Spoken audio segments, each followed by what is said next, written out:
కోకాపేట్ భూములు మరోసారి భారీ ధర పలికాయి. గోల్డెన్ మైల్లోని 1.98 ఎకరాలకు ఈ వేలం నిర్వహించారు హెచ్ఎండి అధికారులు. ఎకరానికి 77 కోట్ల 15 లక్షలకు విక్రయించారు. మొత్తంగా 154 కోట్ల ఆదాయాన్ని పొందింది హెచ్ఎండిఏ. ఈసారి 4 విడతల్లో కోకాపేట్లో 29 ఎకరాలను విక్రయించారు. దీంతో హెచ్ఎండిఏకు 3,862 కోట్ల రూపాయలు వచ్చాయని తెలిపారు అధికారులు. కోకాపేట్ భూములు మరోసారి భారీ ధర పలికాయి. గోల్డెన్ మైల్లోని 1.98 ఎకరాలకు ఈ వేలం నిర్వహించారు హెచ్ఎండిఏ అధికారులు. ఎకరానికి 77 కోట్ల 15 లక్షలకు విక్రయించారు. మొత్తంగా 154 కోట్ల ఆదాయాన్ని పొందింది హెచ్ఎండిఏ. ఈసారి 4 విడతల్లో కోకాపేట్లో 29 ఎకరాలను విక్రయించారు. దీంతో హెచ్ఎండిఏకు 3,862 కోట్ల రూపాయలు వచ్చాయని తెలిపారు అధికారులు.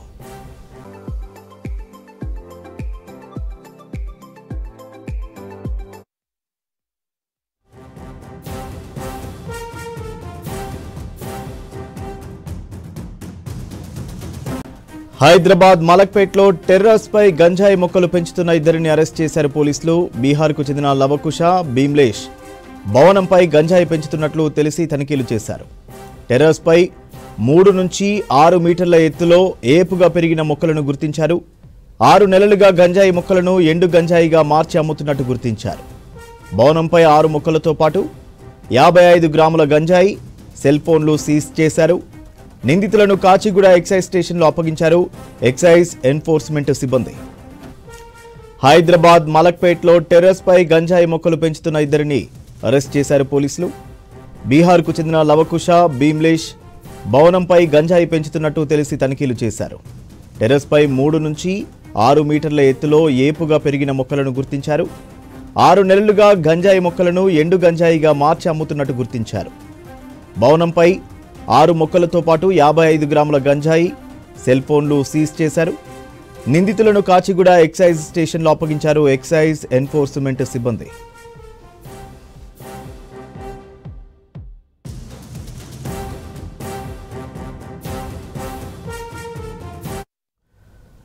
సికింద్రాబాద్లో పుష్ప సినిమా తరహాలో భారీ మొత్తంలో తరలిస్తోన్న హవాలా డబ్బును సీజ్ చేశారు పోలీసులు. బోయిన్పల్లిలో అనుమానం వచ్చి ఓ కారును తనిఖీ చేసి 4 కోట్ల నగదు స్వాధీనం చేసుకున్నారు. డబ్బు తరలిస్తోన్న ముఠా పోలీసుల నుంచి తప్పించుకున్నారు. 5 కిలోమీటర్ల వరకు కారును చేస్ చేసి పట్టుకున్నారు పోలీసులు. కారు మొత్తం తనిఖీ చేయగా నోట్ల కట్టలు బయటపడ్డాయి. డబ్బు బయట కనిపించకుండా కారు డిక్కీ, టైర్లు, బానెట్, సీట్ల కింద దాచారని తెలిపారు పోలీసులు. కారు మొత్తం ఓపెన్ చేయించి 4 కోట్ల రూపాయలు స్వాధీనం చేసుకున్నారు. డబ్బు తరలిస్తున్న ముఠాను అరెస్ట్ చేశామని తెలిపారు పోలీసులు. ఈ కేసులో ఉన్న ఇవాళ పట్టుకున్న ఇద్దరు అక్యూజ్డ్ ప్రకాష్ మోటిబాయి ప్రజాపతి అండ్ ప్రజ్ఞేష్ కీర్తిభాయ్ ప్రజాపతి, వీళ్ళిద్దరు రిలేటివ్స్.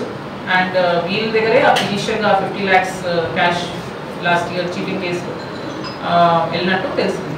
సో వీళ్ళని లొకేషన్ మేము ట్రాక్ చేస్తున్నప్పుడు నిన్న Mahbubnagar area Adakal police station మహబూబ్ నగర్లో వీళ్ళని ట్రాక్ చేస్తాం. And with the help of Adakal police station staff, their SHO, we manage to వాళ్ళకి ఏ వెహికల్లో వాళ్ళు మూవ్ అవుతున్నారు ఆ వెహికల్ని, క్రెటా వెహికల్ని అక్కడ స్టాప్ చేసి వాళ్ళ టీమ్స్ ఇంటర్సెప్ట్ చేసి అండ్ దెన్ మా టీమ్స్ ఇక్కడ నుంచి వాళ్ళని జాయిన్ అయ్యి ఈ వెహికల్ని అలాంగ్ విత్ ది 2 అక్యూస్ తీసుకొని వచ్చాము.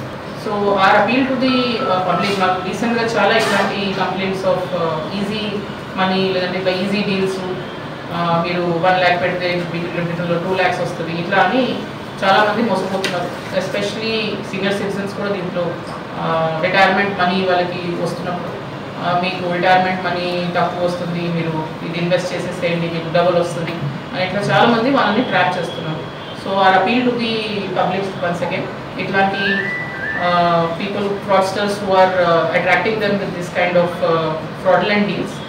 So don't please fall prey to them, and if in case anybody is offering this kind of any deal, the nearest police station lo complaint cheyandi, because unnecessarily they are losing their hard earned money in this kind of transactions. So further as per our procedure, we will be handing over this money to the Shamshabad ఎయిర్పోర్ట్లో పరిస్థితులను సమీక్షించారు సైబరాబాద్ పోలీసులు. IndiGo విమానాలు రద్దు కావడంతో ఆ సంస్థ regional మేనేజర్తో సమావేశమయ్యారు. సమస్య పరిష్కారానికి తక్షణ చర్యలు తీసుకుంటున్నామని శంషాబాద్ డీసీపీ రాజేష్కు చెప్పారు రీజనల్ మేనేజర్. సమస్య పరిష్కారమయ్యే వరకు ప్రయాణికులకు అసౌకర్యం కలగకుండా అన్ని చర్యలు తీసుకోవాలని, ఆర్జీఐఏ అవుట్ పోస్ట్ ఇన్స్పెక్టర్ కనకయ్యను ఆదేశించారు డీసీపీ రాజేష్.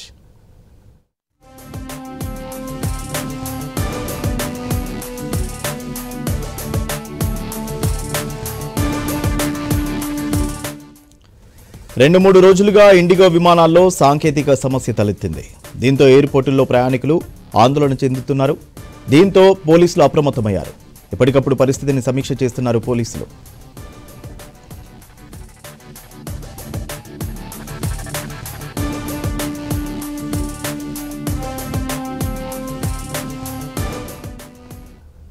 రాష్ట్ర ప్రభుత్వం ప్రతిష్టాత్మకంగా చేపడుతున్న తెలంగాణ రైజింగ్ గ్లోబల్ సమ్మిట్ ఏర్పాట్లు చివరి దశకు చేరుకున్నాయి. గ్లోబల్ సమ్మిట్కు మరో 3 రోజులు ఉండడంతో పనులు స్పీడప్ చేశారు అధికారులు. 80 ఎకరాల్లో గ్లోబల్ సమ్మిట్ నిర్వహణకు ఏర్పాట్లు చేపట్టారు. గ్లోబల్ సమ్మిట్ జరిగే ప్రాంగణంలో 3 హెలిప్యాడ్లను ఏర్పాటు చేశారు. భారీ స్థాయిలో ఎల్ఈడీలు అరేంజ్మెంట్ చేశారు. మొబైల్ సిగ్నల్స్ కోసం టవర్లను ఏర్పాటు చేస్తున్నారు. ఈవెంట్ కోసం ప్రత్యేక మ్యాప్ ఏర్పాటు చేసి పనులు చేస్తున్నారు అధికారులు. దీనిపై మరిన్ని డీటెయిల్స్ సదా అందిస్తారు. తెలంగాణ రైజింగ్ గ్లోబల్ సమ్మిట్కి అంతా సిద్ధమైంది. మరో 3 రోజులు మాత్రమే ఉండడంతో ప్రస్తుతానికి అధికారులు ఈ ఏర్పాట్లను కంప్లీట్ చేసే పనిలో ఉన్నారు. సో ఇది మొత్తం కూడా ఇటు మీర్ఖాన్పేట్లో, ఫ్యూచర్ సిటీలో ఉన్న మీర్ఖాన్పేట్లో 80 acres ఆఫ్ ల్యాండ్లో ప్రస్తుతం ఈ ఈవెంట్ అయితే చేస్తున్నారు. సో తెలంగాణ ఖ్యాతిని ప్రపంచానికి చూపించే విధంగా ఈ ఈవెంట్ ఉండబోతుందంటూ కూడా గవర్నమెంట్ చెప్తుంది. సో మనం చూస్తున్నాం కదా, ఇదంతా కూడా ఈ ఈవెంట్కి సంబంధించిన మ్యాప్. సో ఇది మొత్తం టోటల్గా 80 acres ఉంటుంది. సో మీర్ఖాన్పేటకి ఎంటర్ అయిన తర్వాత సో ఇక్కడ ఆర్చ్ గేట్ ఉంటుంది. ఇక్కడ నుంచి మెయిన్ ఎంట్రీ ఉంటుంది. సో ఇక్కడ ఈ డిజిగ్నేటెడ్ ఏరియా ఇదంతా కూడా డెలిగేట్స్కి ఇచ్చినటువంటి ఐడీస్, ఇన్విటేషన్స్ అంతా కూడా ఇక్కడ చెక్ చేసిన తర్వాత లోపలికి ఇక్కడ నుంచి ఇన్స్టాలేషన్ లోపలికి వెళ్తూ ఉంటారు. సో ఇదంతా కూడా డిజిటల్ లైటింగ్ ఏర్పాటు చేశారు. ఈ ఏరియా అంతా కూడా పూర్తిగా తెలంగాణకు సంబంధించిన బ్రాండింగ్ చేయడానికి, అంటే తెలంగాణలో ఉన్న ప్రముఖ ప్రదేశాలు అలాగే ప్రముఖులందరినీ కూడా ఇక్కడ ఏర్పాటు చేసినటువంటి ఎల్ఈడి స్క్రీన్ల ద్వారా అందులో డిస్ప్లే చేస్తారు. సో ఇక్కడికి వచ్చిన తర్వాత ఇదంతా కూడా మనం చూస్తున్నాం కదా, ఈ ఓవరాల్ స్పేస్లోనే మీటింగ్ జరుగుతుంది. సో ఇది టోటల్గా దీన్ని 2 స్టేజెస్గా డివైడ్ చేశారు. సో ఇదంతా మెయిన్ ఈవెంట్ జరిగే ఏరియా. సో దీన్ని 2 స్టేజెస్గా డివైడ్ చేశారు.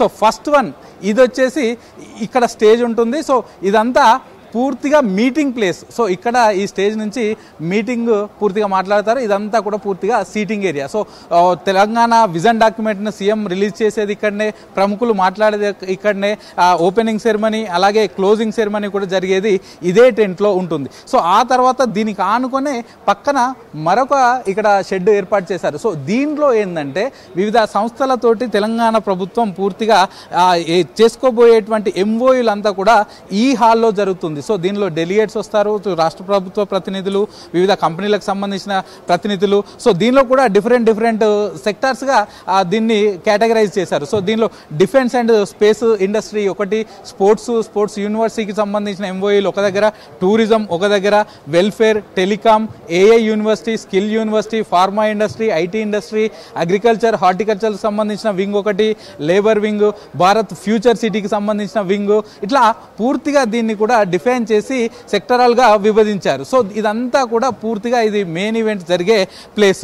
సో దీని తర్వాత లంచ్ టైం కానీ లేకపోతే డిన్నర్ టైం కానీ ఇదంతా కూడా ఇటు వివిఐపీలకు ఇది పూర్తిగా కూడా డైనింగ్ ఏరియా, దీనికి వెనకాలనే దీనికి అటాచ్ చేస్తూ ఇది డైనింగ్ ఏరియా ఇచ్చారు. సో ఈ డైనింగ్ ఏరియాలో పూర్తిగా వివిఐపీలు ఉంటారు. సో వాళ్ళకు మాత్రమే అలో ఉంటుంది. సో దీనికి ఆనుకునే అటాచ్డ్ వాష్రూమ్ కూడా కనెక్ట్ చేశారు. సో మళ్ళీ కిందికి వస్తే మిగతా డెలిగేట్స్ ఎవరైతే వస్తారో వాళ్ళందరికీ కూడా ఇక్కడ 3 టన్నెల్స్ ఏర్పాటు చేశారు. సో ఇదంతా కూడా పూర్తిగా డైనింగ్ ఏరియా ఉంటుంది. సో ఈ 3 పార్క్స్ కాకుండా మరొక పైన ఇక్కడ ఇదంతా కూడా ఈవెంట్ ఇక్కడి నుంచే జరుగుతుంది. సో లైటింగ్ కానీ లేకపోతే ఎల్ఈడికి సంబంధించిన మానిటరింగ్ కానీ అదంతా కూడా ఈ టన్నెల్ నుంచి జరుగుతుంది. ఇక డీజిల్ కానీ వాటర్ ట్యాంకు, గవర్నమెంట్ అఫీషియల్స్ అంతా కూడా ఈ ఏర్పాట్లను మానిటర్ చేయడానికి ఇంకొక ఇక్కడ టన్నెల్ ఏర్పాటు చేశారు. సో ఇట్లా మొత్తం పూర్తిగా ఒక మ్యాప్ ఏర్పాటు చేసి ఈ మ్యాప్ ప్రకారం ప్రస్తుతానికైతే ఏర్పాట్లు చేశారు. సో ఇదంతా కూడా దీనికి ఇక్కడ కాన్వాయ్ పార్కింగ్ ఉంటుంది. సో ఈ ఎంట్రెన్స్ దగ్గర ఇక్కడ కాన్వాయ్ అంటే వీవీఐపీలకు సంబంధించిన కాన్వాయ్ పార్కింగ్ ఇక్కడ ఉంటుంది, మిగతా వర్కర్స్ స్టోర్ ఏరియా ఇటు దీనికి సంబంధించిన ఒక 20 ఎకరాల మేర పార్కింగ్ అంతా ఇటు సైడ్ ఇచ్చారు. సో పూర్తిగా ఇటు మీర్ఖాన్పేటలో 80 ఎకరాల ప్రాంతంలో మెయిన్ స్టే చేశారు. సో దీనికి సంబంధించిన అన్ని ఏర్పాట్లు కూడా ప్రస్తుతానికి జరుగుతున్నాయి. సో దీని ప్రకారమే జరుగుతుంది. సో ఇక్కడ కొంచెం ముందుకెళ్తే ఇక్కడ ఈ ఏరియా అంతా కూడా పూర్తిగా 3 హెలిప్యాడ్లు ఏర్పాటు చేశారు. ఎందుకంటే మేజర్ డెలిగేట్స్ వస్తారు కాబట్టి వాళ్ళు డైరెక్ట్గా ఇక్కడ హెలిప్యాడ్ దగ్గర దిగేసి వాళ్ళు ఈవెంట్కి వచ్చేలా ఇక్కడ 3 హెలిప్యాడ్లు కూడా ఏర్పాటు చేశారు. సో మొత్తం ఈవెంట్కి సంబంధించి అన్ని ఏర్పాట్లు అయిపోయాయి. సో మనం చూసినాం కదా, ఈ ప్లాన్ ప్రకారమే మొత్తం 80 ఎకర్స్ ఆఫ్ ప్లేస్లో ఈ ఈవెంట్ని అయితే కండక్ట్ చేస్తున్నారు. సో ప్రజెంట్ ఏర్పాట్లన్నీ చివరి స్టేజ్ వరకు వచ్చాయి. రేపు ఈవినింగ్ వరకు ఏర్పాట్లు కంప్లీట్ అయిపోయి పూర్తిగా అధికారులకు ఈ ఏరియా అంతా కూడా అప్పచెప్తామని ఇటు ఈవెంట్ మేనేజ్మెంట్కి సంబంధించిన ప్రతినిధులు చెప్తున్నారు. కెమెరా పర్సన్ నగేష్తో Sadanandam, V6 news, future city. నిబంధనలు పాటించని రియల్ ఎస్టేట్ సంస్థలను ఉపేక్షించేది లేదని తెలిపింది రెరా. ప్రాజెక్టులకు అనుమతులు తీసుకోకుండా ప్రీ లాంచింగ్ పేరుతో మోసాలకు పాల్పడినా వదిలిపెట్టడం లేదు. సకాలంలో ఇండ్లను కస్టమర్లకు అందించకుండా మోసానికి పాల్పడుతున్న సంస్థలకు పెనాల్టీలు విధిస్తోంది. రియల్ ఎస్టేట్ సంస్థలతో మోసపోయిన ప్రజలు రెరాకి ఫిర్యాదు చేస్తే చర్యలు తీసుకుంటామన్నారు అధికారులు.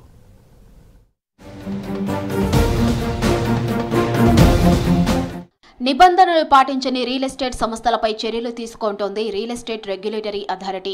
మాయమాటలు చెప్పి కస్టమర్ల నుంచి డబ్బులు వసూలు చేసి ఆ తర్వాత ఇళ్లను ఇన్ టైంలో అప్పగించకుండా లేట్ చేస్తున్న ఘటనలు ఈ మధ్య ఎక్కువగా జరుగుతున్నాయి. కొన్ని రెరా రిజిస్ట్రేషన్ లేకుండానే పబ్లిక్ కు విక్రయాలు చేస్తున్నారు. అలాగే ప్రీ లాంచింగ్ పేరుతో మార్కెట్ రేటు కన్నా తక్కువకే వస్తుందంటూ ప్రజలను మోసం చేస్తున్నారు. వీటన్నింటిపైన దృష్టి పెట్టింది రెరా. పబ్లిక్ ఇచ్చే ఫిర్యాదులతో పాటు కొన్ని సుమోటోగా స్వీకరించి ఆయా సంస్థలపై విచారణ చేసి చర్యలు తీసుకోవడంతో పాటు పెనాల్టీలు విధిస్తోంది.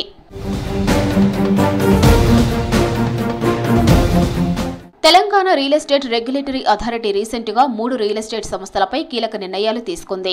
మల్కాజ్గిరికి చెందిన ఎర్లగడ్డ అమ్మాజీ, అచ్యుత్ రామయ్య ఇచ్చిన ఫిర్యాదుపై విచారణ చేసి బీవీఆర్ ఇన్ఫ్రాకు 20 లక్షల జరిమానా విధించింది. అదనంగా ప్రతి సంవత్సరం 10.75% వడ్డీతో ఆ మొత్తాన్ని ఫిర్యాదుదారులకు 30 రోజుల్లో చెల్లించాలని ఆదేశించింది. ఎంఓయూ ప్రకారం ఇన్ టైంలో ప్లాట్ అప్పగించడంలో ఈ సంస్థ విఫలమైందని తెలిపింది రెరా. నాగారంలోని Shri Sai builders and developers పై మధురానగర్కు చెందిన ఫ్లాట్ యజమానులు ఇచ్చిన ఫిర్యాదు ఆధారంగా విచారణ చేసి చర్యలు తీసుకుంది. అపార్ట్మెంట్లో సెట్ బ్యాంక్ ఏరియాలోని సివిల్ వర్క్స్, ప్లాస్టరింగ్ చాలా నాసిరకంగా ఉన్నాయని చెప్పారు.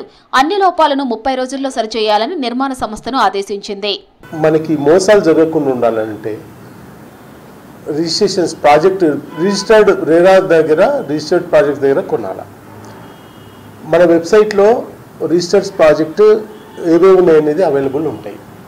So as of now 10,321 projects already register అయినాయి.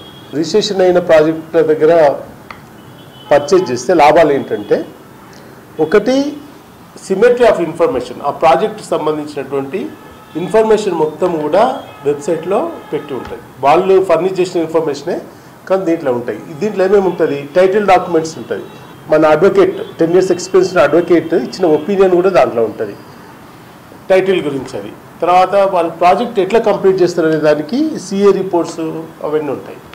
తర్వాత మనకి ఇంజనీర్ వాళ్ళది కూడా సర్టిఫికేషను, తర్వాత ప్లానింగ్ అంతా దానికి సంబంధించిన ప్రాజెక్ట్ సంబంధించిన డీటెయిల్స్ అన్నీ దాంట్లో ఉంటాయి. Building plans, building permission, DTCP ఇస్తే డిటిసిపి, హెచ్ఎండి ఇస్తే హెచ్ఎండిఏ, జిహెచ్ఎంసీ ఇస్తే జిహెచ్ఎంసీ, ప్లానింగ్ డిపార్ట్మెంట్ పర్మిషన్స్ అన్నీ కూడా దాంట్లో అవైలబుల్ ఉంటాయి. కమల్ జైన్ అనే వ్యక్తి ఇచ్చిన ఫిర్యాదుతో విచారణ చేసి మంత్రి బిల్డర్స్ పై చర్యలు తీసుకుంది RERA. Jubilee Hills land mark projects లో అమ్మకపు ఒప్పందంలో నిబంధనలను ఖచ్చితంగా పాటించాలని ఆదేశాలు జారీ చేసింది.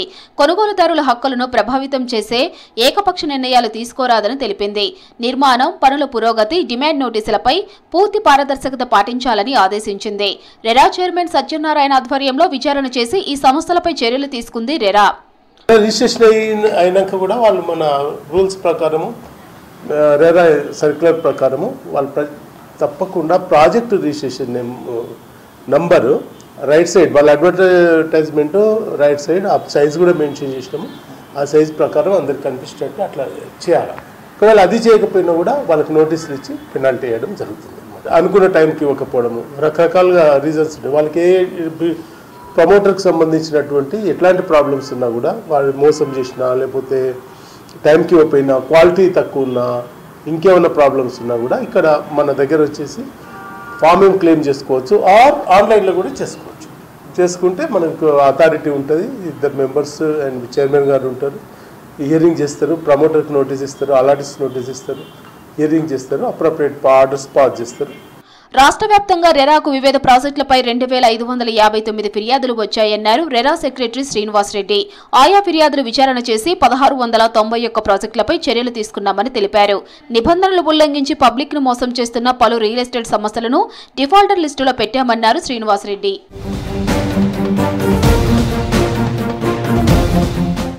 రెరా రిజిస్ట్రేషన్ లేకుండా న్యూస్ పేపర్లు, న్యూస్ ఛానల్, సోషల్ మీడియాలో ప్రకటనలు ఇవ్వడం సరికాదన్నారు. అలాంటి ప్రకటనలు ఇచ్చిన ఆయా సంస్థలపై చర్యలు తీసుకుంటామన్నారు అధికారులు. తెలంగాణ భవిష్యత్తు లక్ష్యాలు ప్రతిబింబించేలా విజన్ డాక్యుమెంట్ ఉండాలన్నారు సీఎం రేవంత్ రెడ్డి. డాక్యుమెంట్ను మరింత సమగ్రంగా ముందు చూపుతో మెరుగుపరచాలని సూచించారు. హైదరాబాద్ ప్రజాభవన్లో Telangana rising 2047 vision document, global summit ఏర్పాట్లపై రివ్యూ చేశారు. విజన్ డాక్యుమెంట్ను ప్రజలకు డిజిటల్ రూపంలో అందుబాటులో ఉంచి ప్రజల భాగస్వామ్యానికి ప్రాధాన్యం ఇవ్వాలన్నారు. తర్వాత డిప్యూటీ సీఎం భట్టితో కలిసి సమ్మిట్ వార్ రూమ్ను విజిట్ చేశారు. సమ్మిట్ కార్యకలాపాల పురోగతిని అడిగి తెలుసుకున్నారు. కార్యక్రమంలో మంత్రి పొంగులేటి, సీఎం సలహాదారు వేం నరేందర్ రెడ్డి పాల్గొన్నారు.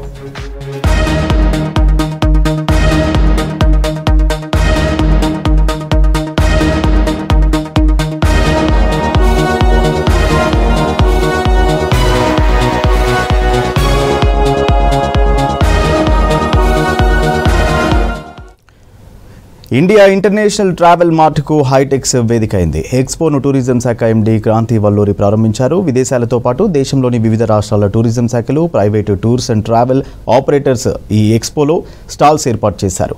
తెలంగాణ టూరిజాన్ని ప్రమోట్ చేస్తున్నామని తెలిపారు టూరిజం శాఖ MD Kranti Valluri. MICE tourism customized tour plans ఏర్పాటు చేశామన్నారు. డొమెస్టిక్తో పాటు ఇంటర్నేషనల్ ట్రిప్స్కు ఎక్కువగా వెళ్తున్నారని తెలిపారు ట్రావెల్ ఆపరేటర్లు. హైటెక్స్లో ట్రావెల్ మార్ట్ ఎక్స్పోకు సంబంధించిన మరింత సమాచారం నరేందర్ అందిస్తారు. ఇండియా ఇంటర్నేషనల్ ట్రావెల్ మార్ట్కి హైటెక్స్ వేదిక అయింది. అన్ని రాష్ట్రాలకు సంబంధించిన టూరిజం శాఖలు కావచ్చు, టూర్ అండ్ ట్రావెల్ ఆపరేటర్స్ కూడా తమ స్టాల్స్ని ఏర్పాటు చేశారు. ఇందులో ముఖ్యంగా చూసుకోవచ్చు మన తెలంగాణకు సంబంధించిన టూరిజం శాఖ కూడా తమ స్టాల్ని ఏర్పాటు చేసింది. అయితే హైదరాబాద్ నుంచి కావచ్చు, మన తెలంగాణలోని వివిధ జిల్లాల నుంచి వెళ్ళి ఇండియాలోని వివిధ రాష్ట్రాలకు సంబంధించిన ట్రావెలర్స్ ఎక్కువగా ఎటు ట్రావెల్ చేస్తున్నారు, ట్రావెల్ చేయడానికి ఎక్కడెక్కడ మంచి ఫెసిలిటీస్ ఉన్నాయి అనేది ఈ ట్రావెల్ ఎగ్జిబిషన్లో డిస్కస్ చేయనున్నారు. ఇక్కడికి వచ్చే ఆడియన్స్ కావచ్చు, అంటే ఎవరైనా సరే ట్రావెలర్స్ ఇక్కడికి ఫ్రీగానే విజిట్ చేయొచ్చు. ఈ ఎగ్జిబిషన్ వల్ల మన తెలంగాణ టూరిజానికి కావచ్చు, రాష్ట్రానికి కావచ్చు ఎలాంటి బెనిఫిట్ లభిస్తున్నాయో ఒకసారి తెలుసుకుందాం. సో ఈ ఎగ్జిబిషన్కి సంబంధించిన ఆర్గనైజర్స్ మనతో ఉన్నారు. ఈ ఎగ్జిబిషన్ ఇది ఎన్నోసారి హైదరాబాద్లో కండక్ట్ చేస్తున్నారు. దీనివల్ల మేజర్గా మన తెలంగాణకి కావచ్చు, తెలంగాణ టూరిజానికి ఎలాంటి బెనిఫిట్స్ ఉన్నాయో ఒకసారి అడిగి తెలుసుకుందాం. Hi sir. సార్ ఈ ఎగ్జిబిషన్ ఎవ్రీ ఇయర్ జరుగుతుందా లేదంటే ఫస్ట్ టైం జరుగుతుంది? ఎవ్రీ ఇయర్ లాస్ట్ 15 years జరుగుతుంది. ఇక్కడ ఏమంటే నియర్లీ 200 పార్టిసిపెంట్స్ ఉన్నారు, 10 కంట్రీస్, తర్వాత నియర్లీ 20 ఇండియన్ స్టేట్స్, ఇంకా Malaysia, Nepal, Botswana, Kenya, Singapore, Sri Lanka, Bali, Thailand, అక్కడి నుంచి అలా ఇంకా వస్తున్నారు. Right from Kashmir to Kanyakumari, from north east to Gujarat ఎవరు ఇక్కడ ఎగ్జిబిషన్ పార్టిసిపేట్ చేస్తున్నారు. ఏమంటే ఇక్కడ డెస్టినేషన్ ఇన్ఫర్మేషన్ కావాలి, ఎక్కడ వెళ్ళొచ్చు, ఏమేమి అట్రాక్షన్ ఉన్నాయి, అంత ఇన్ఫర్మేషన్ ఫస్ట్ హ్యాండ్ ఇన్ఫర్మేషన్ ఇక్కడ దొరుకుతుంది. సో కొన్ని స్టేట్ గవర్నమెంట్ కావచ్చు, స్టేట్ టూరిజం డిపార్ట్మెంట్స్ కూడా పార్టిసిపేట్ చేస్తున్నాయి కదా, సో అవి గవర్నమెంట్ లేదంటే ప్రైవేట్ వాళ్ళు కూడా? గవర్నమెంట్ ఉన్నారు, ప్రైవేట్ ఉన్నారు. ఇక్కడ తెలంగాణ టూరిజం ఉన్నాయి. Right from every part of Telangana, Warangal ఇక్కడ వచ్చినారు. వేరే వేరే స్టేట్లో ఉన్నారు. ఇక్కడ ఒరిస్సా ఉన్నారు, Orissa, Punjab, Rajasthan, Jammu and Kashmir state government delegation వస్తున్నారు. All information is available and IITM event, with places to stay, how to reach there, what are the attractions there, how child friendly it is, how friendly is for the elderly. First hand information ఇక్కడ దొరుకుతుంది IITM. So మనకు national wide చాలా travel and tour exhibitions జరుగుతూ ఉంటాయి. So మన హైదరాబాద్లో కూడా రీసెంట్గా TTF అన్నది జరిగింది. ఈరోజు ఇండియన్ ఇంటర్నేషనల్ ట్రావెల్ మార్ట్ అన్నది జరుగుతుంది హైటెక్స్ సెంటర్లో. ఇక్కడ ఏమంటే చాలా అదర్ స్టేట్స్ కూడా వచ్చి వాళ్ళ స్టేట్స్ ప్రమోట్ చేస్తున్నారు. కంట్రీస్ కూడా వచ్చి airlines, hospitals, destination management companies అందరూ కూడా వచ్చి వాళ్ళ యొక్క కంపెనీస్ ఇక్కడ ప్రమోట్ చేస్తారు. సో దీంతో ఏమంటే క్రాస్ ఎక్స్చేంజ్ ఆఫ్ ఇన్ఫర్మేషన్, ఇక్కడ మన తెలంగాణలో పనిచేసే టూర్ ఆపరేటర్స్ కూడా వాళ్ళ స్టాల్స్ పెట్టుకుంటారు. సో వాళ్ళు business to business B2B meetings ఏర్పాటు చేసుకొని మన టూరిజం నేషనల్ లెవెల్లో, ఇంటర్నేషనల్ లెవెల్లో ఏ విధంగా ప్రమోట్ చేయొచ్చు అన్నవన్నీ కూడా మీటింగ్స్ జరిగి కొలాబరేషన్స్ ఏర్పాటు చేసుకొని ముందుకు తీసుకెళ్లడం జరుగుతుంది. తప్పకుండా టూరిజం ప్రమోషన్లో దోహదపడతాయి. సో మన దగ్గర కూడా కస్టమైజ్డ్ టూర్స్ తీసుకొస్తున్నామని చెప్పి విన్నాము. దీని గురించి కూడా కొంచెం చెప్పండి. సో మన దగ్గర కస్టమ్ టూర్స్ అన్నది వస్తున్నాము. కస్టమ్ టూర్స్ ఏంటంటే ఎవరైనా టూరిస్ట్ మన హైదరాబాద్ తెలంగాణకు వచ్చినప్పుడు వారి యొక్క ఇండివిజువల్ ప్రిఫరెన్సెస్ బేస్ చేసుకొని వాళ్ళ ఇటినరీ ట్రిప్ మొత్తం కూడా కస్టమైజ్ చేయడం జరుగుతుంది. సో ఎయిర్పోర్ట్ పికప్ నుంచి మళ్ళీ వాళ్ళకి కావాల్సిన డెస్టినేషన్స్ అన్నీ చూపిస్తూ వాళ్ళకి కావాల్సిన సపోర్ట్ అంతా ఇస్తూ మళ్ళీ ఎయిర్పోర్ట్లో డ్రాప్ చేసేంత వరకు కూడా టూరిజం తరపునే బాధ్యత తీసుకోవడం అన్నది జరుగుతుంది. గ్లోబల్ సమ్మిట్లో టూరిజం శాఖ రోల్ ఏంటి, ఇన్వెస్ట్మెంట్స్ ఎలా తీసుకురాబోతున్నారు అంటే especially tourism? So definitely 2047 vision పెట్టుకొని మనము ఈ తెలంగాణ రైజింగ్ గ్లోబల్ సమ్మిట్ చేస్తున్నాం కాబట్టి టూరిజం అన్నది కూడా చాలా ఇంపార్టెంట్ పాత్ర అన్నది పోషిస్తుంది. $3 ట్రిలియన్ ఎకానమీ రీచ్ అవ్వడంలో కూడా టూరిజం సెక్టర్ యొక్క కాంట్రిబ్యూషన్ చాలా ఇంపార్టెంట్గా ఉంది. ఎందుకంటే టూరిజం ద్వారా మనకు చాలా మందికి ఉపాధి అవకాశాలు క్రియేట్ చేయడంతో పాటు రూరల్ ఎకానమీకి బూస్ట్ ఇస్తూ అలానే ఇన్వెస్ట్మెంట్స్ అన్నీ కూడా మనం అట్రాక్ట్ చేసే అవకాశం టూరిజం సెక్టర్లో ఉంది కాబట్టి చాలా ఇంపార్టెంట్ పాత్ర ఉంది. ఇన్వెస్ట్మెంట్ పరంగా చూసుకున్నా, ఇన్ఫ్రాస్ట్రక్చర్ పరంగా చూసుకున్నా, అలానే ఇప్పుడు మనకు చాలామంది డిప్లొమాట్స్, అంబాసిడర్స్ కూడా వస్తున్నారు. సో వారికి బుద్ధవనం ప్రమోషన్ కూడా మనము బుద్ధిస్ట్ సర్క్యూట్ వారికి చూపించి ఆ ప్రమోషన్ కూడా దీంట్లో భాగంగా మనము ఏర్పాటు చేస్తున్నాము. ఈ విధంగా చాలా ఇంపార్టెంట్ పాత్ర ఉంది. Thank you. Well, first of all, namaste. My name is Shraddha. I represent the Nepal Tourism Board. Nepal is very famous for Mount Everest. Yes, we have a very strong brand of Mount Everest. But for Indians, it's more famous for, Kathmandu, Pokhara, Chitwan, the culture, the adventure, and the spiritual tourism. Because lots of people from here, they visit Nepal for Pashupatinath and Muktinath especially. So, and the young crowds, trekking is getting very popular. So we have the Everest Base Camp, the Annapurna Base Camp, the Langtang. We have many base camps and many wildlife safaris. So the young crowd, the Gen Zs and the people in the millennials, they come for party, they come for food and soft adventure. So this is what Nepal is famous for. So I would really request you to go and check with them. And through your channel, I would like to really request everyone, all the people from Hyderabad, to come to Nepal. We are just like few hours away, and you don't even need a visa to come. You can just come anytime, and we'll be there to welcome you all. Thank you so much. So basically, because of the flight fare, we are struggling a bit because the international market has been really blooming, but we are trying to promote domestic market. But we found like the flight fares are really high, and for past 4-5 days, you might have seen the mess in the Indigo. So because of that, whatever tours are happening, like India's, country of festivals, so we are having Hornbill and lot of other events are going on, but then because of that all our clients are stuck somewhere, like for 2-3 days they are stuck in the airport. So I believe people should or the government should at least take some actions for at least normalize the flight fare and the operations of flights, so that that we can focus on the domestic market. People are sending the clients to foreign, but then we are losing on something which we can earn from the outsiders. So we do a lot of inbound bookings also. So what we request to the stakeholders of the tourism or the government, that work on the flight, at least somebody should take action against it. Thank you. So ఇది అంటే డొమెస్టిక్లో కూడా tourism బాగానే ఉన్నా connectivity అంటే flight fair కావచ్చు, connectivity వల్ల కొంచెం అయితే ఇష్యూస్ అయితే జరుగుతున్నాయని చెప్పేసి ఇక్కడ చెప్తున్నారు. అంటే ఒక చెన్నై నుంచి వెళ్ళి మలేషియా వెళ్ళాలంటే 10,000 రూపాయలు మాత్రమే అవుతుంది, 10 నుంచి 12,000. అదే హైదరాబాద్ నుంచి కావచ్చు, చెన్నై నుంచి కానీ నార్త్ ఈస్ట్కి వెళ్ళాలంటే 20-25,000 వరకు ఖర్చు అవుతుందని చెప్తున్నారు. అంటే ఈ కనెక్టివిటీ అనేది కొంచెం ఫేర్ తగ్గించినా కూడా, లేదంటే ఫ్లైట్ అనేది లైక్ ఎయిర్ ఇండియా కావచ్చు, ఇండిగో ఇష్యూస్ కూడా అవుతున్నాయి కాబట్టి ఇవన్నీ సాల్వ్ చేస్తే ఇండియన్ టూరిజం అంటే లోకల్ టూరిజం, డొమెస్టిక్ టూరిజం కూడా మరింత అభివృద్ధి చెందే అవకాశం అయితే ఉందని చెప్తున్నారు. Cameraman Prashant, Narender, V6 news, Hyderabad.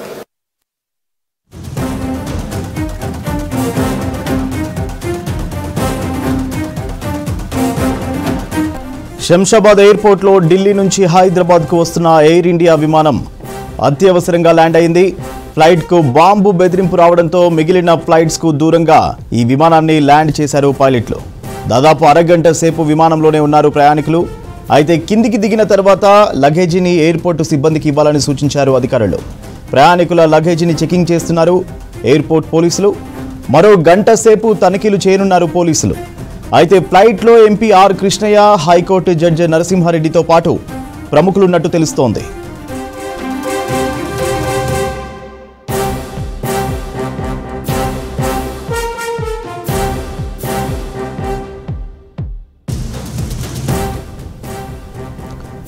Shamshabad ఎయిర్పోర్ట్లో ఢిల్లీ నుంచి హైదరాబాద్కు వస్తున్న ఎయిర్ ఇండియా విమానం అత్యవసరంగా ల్యాండ్ అయింది. ఫ్లైట్కు బాంబు బెదిరింపు రావడంతో మిగిలిన ఫ్లైట్స్కు దూరంగా ఈ విమానాన్ని ల్యాండ్ చేశారు పైలట్లు.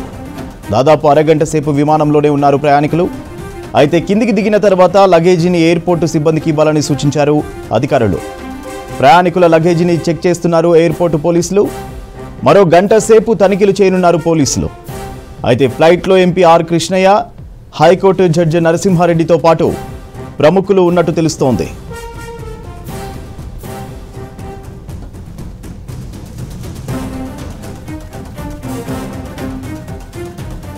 ఈ నెల 8-9 నిర్వహించే తెలంగాణ రైజింగ్ గ్లోబల్ సమ్మిట్ కోసం చేస్తున్న ఏర్పాట్లు చివరి దశకు చేరుకున్నాయి. ప్రత్యేక ఆకర్షణగా డిజిటల్ లైటింగ్ నిలుస్తోంది.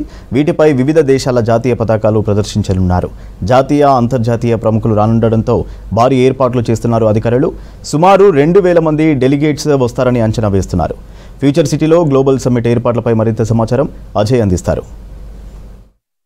తెలంగాణ రైజింగ్ గ్లోబల్ సమ్మిట్ ఏర్పాట్లు తుది దశకు చేరుకున్నాయి. మరొక 3 రోజుల మాత్రమే టైం ఉండడంతో శరవేగంగా పనులన్నీ సాగుతున్నాయి. ప్రస్తుతం మనం గ్లోబల్ సమ్మిట్ జరిగే ప్లేస్లో ఉన్నాము. మొత్తం కూడా డిజిటల్ స్క్రీన్స్ ఏర్పాటు చేశారు. మొత్తం గ్లోబల్ సమ్మిట్ సంబంధించి వివిధ దేశ విదేశాల నుండి అంతా ప్రతినిధులు హాజరు కానున్నారు, ప్రముఖులు హాజరు కానున్నారు. కాబట్టి డిజిటల్ స్క్రీన్ల పైన ఎవరైతే గ్లోబల్ సమ్మిట్కి హాజరవుతున్న దేశాలకు సంబంధించిన పతాకాలన్నింటినీ కూడా మనము చూస్తున్నాం. సో ఈ గ్లోబల్ సమ్మిట్ యొక్క ప్రాముఖ్యత అనుకోవచ్చు. దాంతోపాటు ఇక్కడ మొత్తము ఈ డిజిటల్ స్క్రీన్స్ అనేవి మొత్తము ఆకర్షణీయంగా నిలుస్తున్నాయి. సాయంత్రం అయిన తర్వాత ఒక్కసారిగా ఈ డిజిటల్ స్క్రీన్స్ సంబంధించి లైటింగ్ ఏర్పాటు చేయడంతో మొత్తం కూడా ఈ తెలంగాణ రైజింగ్ గ్లోబల్ సమ్మిట్ సంబంధించి ఇక్కడ ఇవి మొత్తం కూడా లైటింగ్ తోటి ఆకర్షణీయంగా నిలుస్తున్న సిచ్యువేషన్. సో దీనికి సంబంధించి గ్లోబల్ సమ్మిట్ నిర్వహణకు సంబంధించి ఈ వివిధ ప్రాంతాల నుండి దాదాపు సుమారు 2,000 మంది ప్రముఖులు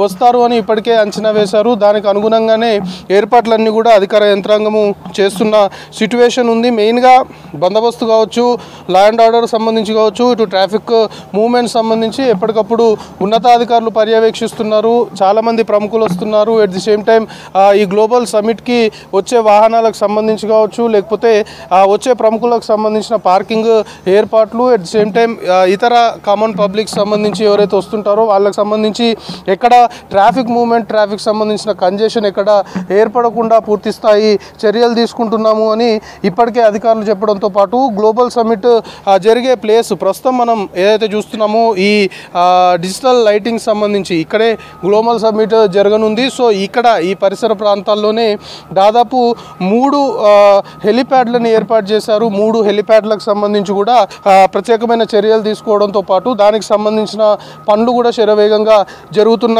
సిట్యువేషన్ ఉంది. సో ఇక వివిధ దేశాల నుండి కూడా ప్రముఖులంతా కూడా గ్లోబల్ సమ్మిట్కి రానున్నారు కాబట్టి పూర్తి స్థాయిలో కూడా అధికార యంత్రాంగము ఇక్కడ చర్యలు తీసుకున్న సిట్యువేషన్ ఉంది. సో ఎక్కడ ఎలాంటి ఇబ్బందులు తలెత్తకుండా పూర్తిగా కూడా వచ్చే గెస్ట్లు ఎవరైతే ఉన్నారో గ్లోబల్ సమ్మిట్కి వచ్చే గెస్ట్లకు సంబంధించి పూర్తి స్థాయిలో కూడా వాళ్ళకి ఎలాంటి ఇబ్బందులు తలెత్తకుండా చర్యలు తీసుకుంటున్నారు. ప్రస్తుతం మనం డిజిటల్ స్క్రీన్ చూస్తున్నాం. మొత్తం లైటింగ్ ఏర్పాటు చేశారు. వివిధ కంట్రీస్ సంబంధించిన నేషనల్ ఫ్లాగ్స్ అన్ని కూడా మనము డిజిటల్ స్క్రీన్స్ పైన చూస్తున్నాం. సో ఈ విధంగా గ్లోబల్ సమ్మిట్లో ఇవి స్పెషల్ అట్రాక్షన్గా నిలుస్తున్నాయి. డిజిటల్ స్క్రీన్స్ని ఏర్పాటు చేయడము. సో ఈ డిజిటల్ స్క్రీన్స్ మొత్తం కూడా ఈ గ్లోబల్ సమ్మిట్ సంబంధించి ప్రాముఖ్యత అనుకోవచ్చు. తెలంగాణ రైజింగ్ సంబంధించిన సింబల్తో పాటు వివిధ దేశాలకు సంబంధించి ఎవరెవరు ప్రతినిధులు ఈ గ్లోబల్ సమ్మిట్కి వివిధ దేశాల నుండి హాజరవుతున్నారో వాళ్ళకి సంబంధించిన జాతీయ జెండాలు ఇక్కడ డిస్ప్లే చేస్తున్నారు. దీంతోపాటు డిజిటల్ లైటింగ్ ఏర్పాటు చేశారు. మొత్తం స్క్రీన్స్ ఏర్పాటు చేశారు. ఇంకా దానికి సంబంధించిన పనులు కూడా కొనసాగుతున్నాయి. సో 8-9 తేదీల్లో డెలిగేట్లకు మాత్రమే అనుమతి ఉంటుంది అని ఇప్పటికే అధికారులు కూడా చెప్పిన పరిస్థితి ఉంది. సో ఆ తర్వాత 4 రోజులు కామన్ పబ్లిక్ సంబంధించి విజిటింగ్కి అనుమతి ఇస్తాము అనేది అధికారులు చెప్తున్న అంశం. సో ఎప్పటికప్పుడు ఉన్నతాధికారులు కూడా మానిటరింగ్ చేస్తున్నారు. తెలంగాణ రైజింగ్ గ్లోబల్ సమ్మిట్ సంబంధించిన కార్యక్రమము ప్రతిష్టాత్మకంగా తెలంగాణ రాష్ట్ర ప్రభుత్వం తీసుకొని నిర్వహిస్తుంది కాబట్టి వివిధ దేశాల నుండి ప్రముఖులు అంతా కూడా ఈ గ్లోబల్ సమ్మిట్కి హాజరవుతారు కాబట్టి పూర్తి స్థాయిలో కూడా ఎప్పటికప్పుడు దీనిపైన మానిటరింగ్ జరుగుతుంది. ఏర్పాట్లకు సంబంధించి కూడా ఏర్పాట్లు శరవేగంగా జరుగుతున్నాయి, తుది దశకు చేరుకున్నాయి. సో ఎంటైర్ గ్లోబల్ సమ్మిట్ సంబంధించిన దాంట్లో మాత్రం ఈ డిజిటల్ స్క్రీన్స్ ఏదైతే ఏర్పాటు చేస్తారో ఇవి స్పెషల్ అట్రాక్షన్స్గా నిలుస్తుంది. డిజిటల్ స్క్రీన్ పైన ఇటు గ్లోబల్ సమ్మిట్ సంబంధించిన లోగోతో పాటు వివిధ దేశాలకు సంబంధించిన నేషనల్ ఫ్లాగ్స్ని కూడా ఇక్కడ డిస్ప్లే చేస్తున్నారు. ఎట్ ది సేమ్ టైం ఈ డిజిటల్ స్క్రీన్స్ మొత్తం కూడా ఈ గ్లోబల్ సమ్మిట్ జరిగే ఫ్యూచర్ సిటీ ఏరియా మొత్తం కూడా ఈ డిజిటల్ స్క్రీన్ చాలా దూరం వరకు కూడా విజిబుల్గా ఉంటున్నాయి. పెద్ద స్క్రీన్స్ ఏర్పాటు చేశారు కాబట్టి ఈ స్క్రీన్స్ సంబంధించి చాలా దూరం వరకు కూడా విజిబిలిటీ అనేది ఉంది. చాలా దూరం నుండి కూడా వీటిని చూసే విధంగా ఈ స్క్రీన్స్ ఈ డిజిటల్ సంబంధించిన స్క్రీన్స్ ఏర్పాటు చేశారు. సో ఓవరాల్గా గ్లోబల్ సమ్మిట్ సంబంధించి తెలంగాణ రైజింగ్ గ్లోబల్ సమ్మిట్లో ఇవి ప్రత్యేక ఆకర్షణగా నిలుస్తున్నాయి. మొత్తం లైటింగ్ని ఏర్పాటు చేసి ఎక్కడికక్కడ వచ్చే గెస్ట్ ఎవరైతే ఉంటారో వాళ్ళు వచ్చినప్పుడు వాళ్ళ దేశాలకు సంబంధించిన ఫ్లాగ్స్ని కూడా ఇక్కడ డిస్ప్లే చేస్తున్నారు. అంటే ఈ గ్లోబల్ సమ్మిట్లో ఏ దేశాలు అయితే పాల్గొంటున్నాయో ఆ దేశాలకు సంబంధించిన ఫ్లాగ్స్ అన్నీ కూడా డిస్ప్లే చేసే విధంగా ఈ డిజిటల్ స్క్రీన్స్ అనుకోవచ్చు, ఈ డిజిటల్ బోర్డ్స్ ఏర్పాటు చేశారు. సో మొత్తానికి తెలంగాణ రైజింగ్ గ్లోబల్ సమ్మిట్ ఏర్పాట్లకు సంబంధించి దాదాపు తుది దశకు చేరుకున్నాయి. అంతా కూడా ఎక్కడ ఎలాంటి ఇబ్బందులు లేకుండా డిస్టర్బెన్స్ క్రియేట్ అవ్వకుండా చర్యలు తీసుకున్నాము అని అధికారులు చెప్పడంతో పాటు గ్లోబల్ సమ్మిట్ సంబంధించి మాత్రము ఏర్పాట్ల విషయంలో అంటే సమ్మిట్ జరిగే ప్రాంగణం మొత్తం కూడా ఆల్రెడీ పోలీసులు తమ ఆధీనంలోకి తీసుకోవడంతో పాటు ఇతర శాఖలకు సంబంధించిన అధికార యంత్రాంగం కూడా మొత్తం గ్లోబల్ సమ్మిట్ సంబంధించిన పనుల విషయము ఏర్పాట్ల విషయంలో చాలా ఫాస్ట్గా ముందుకెళ్తూ చాలా వరకు పనులన్నీ కూడా తుది దశకు చేరుకున్నాయి. ఆల్రెడీ ఏర్పాట్లన్నీ కూడా పూర్తయ్యే సిట్యువేషన్ గ్లోబల్ సమ్మిట్ ప్రాంగణంలో ఉంది. కెమెరా పర్సన్ హర్షతో కలిసి అజయ్ V6 న్యూస్, హైదరాబాద్. జనవరి 15 నుంచి వయోవృద్ధుల కోసం ప్రత్యేకంగా జెరియాట్రిక్ వార్డులను ప్రారంభిస్తామన్నారు medical education director doctor Narendra Kumar. రాష్ట్రంలోని 34 జిల్లాల్లోని బోధనా ఆసుపత్రుల్లో 20 పడకలతో వార్డులు అందుబాటులోకి వస్తాయని తెలిపారు. హైదరాబాద్లోని నిమ్స్ హాస్పిటల్లో జిల్లా హాస్పిటల్స్ సూపరింటెండెంట్లు, హెచ్ఓడీలకు జెరియాట్రిక్ సేవలపై ఓరియంటేషన్ కార్యక్రమం నిర్వహించారు. నిమ్స్లో అందిస్తున్న వైద్యం, వయోవృద్ధులకు చికిత్స చేసే పద్ధతులపై అవగాహన కల్పించారు. నర్సింగ్ సిబ్బందికి కూడా జెరియాట్రిక్ సేవలపై శిక్షణ ఇస్తామని తెలిపారు DME. Main thing is orientation program and how to take care of geriatric people.